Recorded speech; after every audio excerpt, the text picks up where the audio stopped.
Single screen థియేటర్ల సమస్యల మీద ఎప్పటినుంచో వాళ్ళు గళమెత్తుతూ ఉన్నారు. పర్సంటేజ్ విధానం కావాలి అని చెప్పి అడుగుతూ ఉన్నారు. సింగిల్ స్క్రీన్ థియేటర్లను బ్రతికించండి అని చెప్పి వాళ్ళు అడుగుతూనే ఉన్నారు.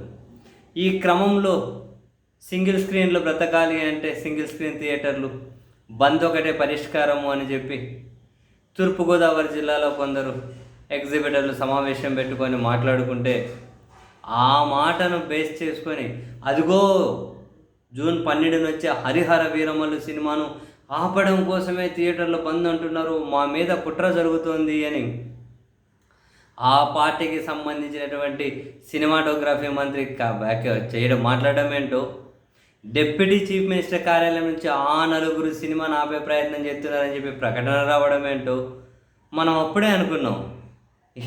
వీళ్ళ కథలన్నీ ఇట్లే ఉంటాయి.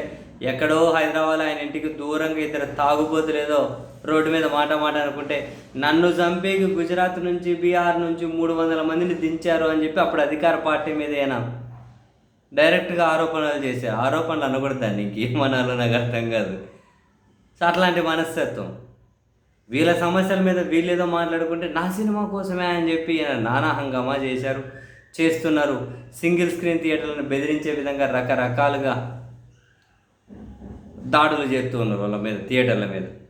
ఈ క్రమంలో నటులు, దర్శకులు, నిర్మాత, రచయిత నారాయణమూర్తి గారు మీడియా సమావేశం పెట్టి వీళ్ళు అసలు పూర్తిగా సమస్య పక్కదారి పట్టిస్తూ ఉన్నారు.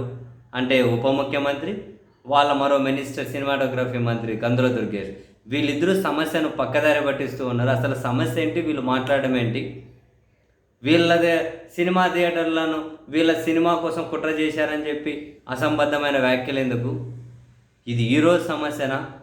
పర్సంటేజ్ విధానం కావాలని చాంబర్ ఎదురుగా టెంట్ వేసుకొని కూర్చొని ధర్నా చేశాను నేను, ఎవరు వినలే. అప్పటి నుంచి సమస్యల పరిష్కారం కోసం బంద్ ఒకటే మార్గం. చిన్న సినిమాలు బ్రతకాలి, సింగిల్ స్క్రీన్ థియేటర్లు బ్రతకాలి. అలా కావాలి అంటే పర్సంటేజ్ విధానం రావాలి. పర్సంటేజ్ విధానం వస్తేనే నాలాంటి వాళ్ళు కూడా బ్రతుకుతారు, నాలాంటి వాళ్ళకు, నిర్మాతలకు మేలు జరుగుతుంది. మొత్తం అంతా కార్పొరేట్ వ్యవస్థ గుప్పెట్లోకి వెళ్ళిపోతుంది. సినిమా పరిశ్రమ కూడా సింగిల్ స్క్రీన్లు కళ్యాణ మండపాలు అయిపోతూ ఉన్నాయి. అసలైన సమస్య మీద కూర్చొని మాట్లాడదాం రండి అని పిలవాల్సిన ఉప ముఖ్యమంత్రి ఈ విధంగా ప్రకటన వస్తుంది అని, ఆయన సినిమాకు కుట్ర అంటూ అసలు సందర్భం లేకుండా వీళ్ళు ఏమంటారు, దానికి ఒక బేస్ లేకుండా ఈ విధంగా ముడిపెట్టుకుంటారు అని నేను ఊహించలేదు ఇలాంటి ప్రకటన వస్తుంది అని. అసలు సమస్య ఏంటి, వీళ్ళు పక్కదారి పట్టిస్తూ ఉన్నారు, ఆ సమస్యను పూర్తిగా పక్కదారి పట్టిస్తూ ఉన్నారు. అసంబద్ధంగా వాళ్ళు మాట్లాడుతూ ఉన్నారు ఆ ప్రకటనలు. సరే, ముఖ్యమంత్రి గారిని కలవండి అని చెప్పి అడగడం మంచిదేనేమో, కాదనట్లేదు. కానీ అసలు సమస్య ఏంటి, వీళ్ళు చేస్తున్నది ఏంటి, సమస్య మీద ఆయన పిలిచి మాట్లాడాలి కదా. అలా చేయకుండా ఇలా చేయడం కరెక్ట్ కాదు అని చెప్పి ఎవరి మీద కుట్రలు చేయట్లే. అసలు వాళ్ళ సినిమాకు ముడిపెట్టడమే అసంబద్ధమైన ఆలోచన అంటున్నారు. ఎప్పటి నుంచో ఉంది ఇష్యూ అంటున్నారు. పర్సంటేజ్ విధానం కావాలని ఎప్పటి నుంచో ఫైట్ చేస్తున్నాం అంటున్నారు. అంతే సార్. అబ్బో, వాళ్ళు ముడిపెట్టడం గురించి ఇంకా మనం ఇంకా అసంబద్ధం అనే పదానికి మనం ఇంకా డిఫైన్ కూడా చేయాల్సిన అవసరం లేదండి. ప్రతిదీ అట్లే ఉంటుంది. వాలంటీర్లు 33,000 మంది అమ్మాయిలను అమ్మేశారని చెప్పలే, దానికంటే అసంబద్ధమా ఇంకా? అమ్మో, వీళ్ళ గురించి తలుచుకుంటే పిచ్చెక్కిపోతుంది.